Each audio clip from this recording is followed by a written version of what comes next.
لیکن نوح کا رونا رونا تھا، آدم کا رونا صرف رونا تھا، یعقوب بھی روئے. دیکھو کہاں تک آپ چپ بیٹھے گے. یعقوب کیسے روئے؟ وَأَسَفَ، قرآن کا لفظ سورہ یوسف کا وَأَسَفَ کہہ کے روتے تھے. کیا کام ہے؟ آدم کا رونا رونا تھا صرف، نوح کا رونا رونا تھا صرف، لیکن یعقوب کا تنہا رونا رونا ہی تھا. وَأَسَفَ، وَأَسَفَ کا مطلب ہے کہ انسان یہاں مارے، یہاں مارے، یہاں مارے، یہاں ہاتھ مارے. یوسف اور یعقوب کے رونے نے بتایا کہ مظلوم کو تماچے مار کے بھی رویا جاتا ہے، سر پیٹ کے بھی رویا جاتا ہے، سینے پہ داخل کر کے بھی رویا جاتا ہے. اپنے محمد والے مانا جی جی. اسفا ماتم یہاں یہاں یہاں. تو کہتا نا سر کو پیٹتے ہو، سینہ کو پیٹتے ہو، ہم سے نہ سوال کرو. اور جو پیچھے کس سے سوال کرو؟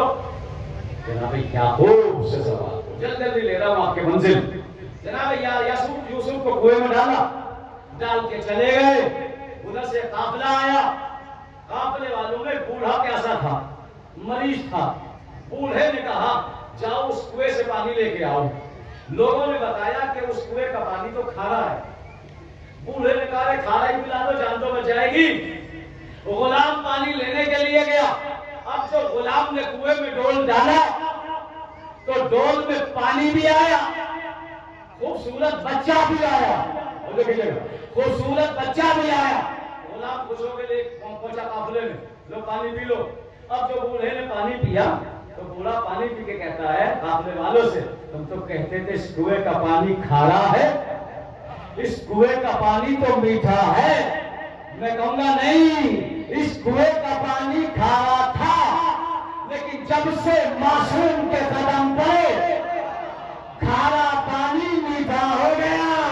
اس لیے کہ جہاں معصوم کے قدم پڑتے ہیں وہ کھارا پانی میٹھا ہو جاتا ہے. نیشاپور میں پانی نہیں تھا، امام رضا کے قدم گئے، انہیں پتہ لگا ہوگا. صلوات بھیجے محمد والے محمد. جہاں معصوم کے قدم چلے جاتے ہیں وہ کھارا پانی بھی میٹھا ہو جاتا ہے. نشاپور میں پانی نہیں تھا، لیکن جب امام رضا علیہ السلام پہنچے تو آج تک نشاپور کا چشمہ جاری ہے. جہاں معصوم کے قدم پڑتے ہیں، جہاں معصوم کے قدم چلے جائے وہ پانی میں شفا ہو جاتی ہے.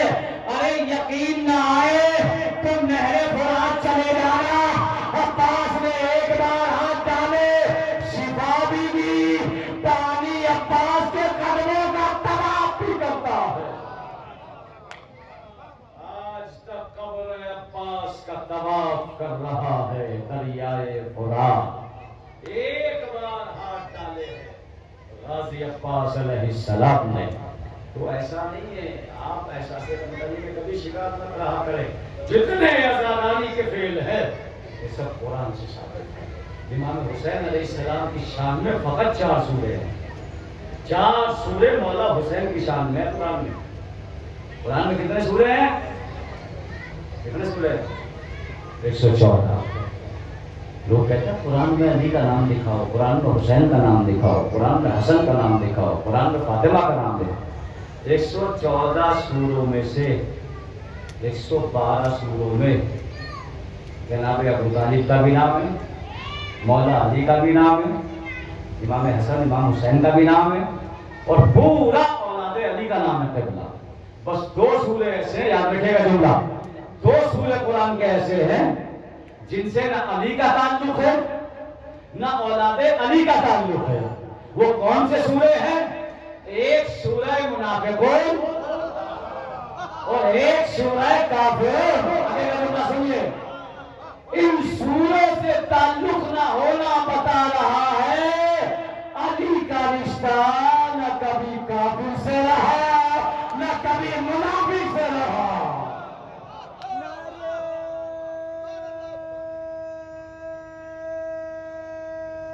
حیدری حیدری